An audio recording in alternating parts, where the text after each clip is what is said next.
تو میرے بھائیو زکوٰۃ اس کے اوپر ہے جو آزاد ہو اور مسلمان ہو. کافر زکوٰۃ دے بھی تو اللہ کے ہاں قابل قبول نہیں ہے.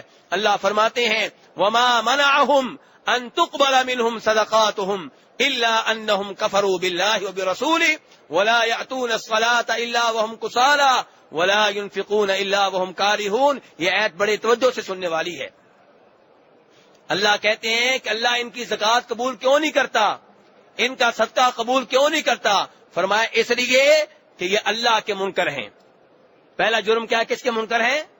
اللہ کے. تو جب اللہ کے منکر ہیں, شرک کے اوپر ہیں, زکوٰۃ دیتے بھی رہیں تو اللہ کے ہاں قابل قبول نہیں ہے.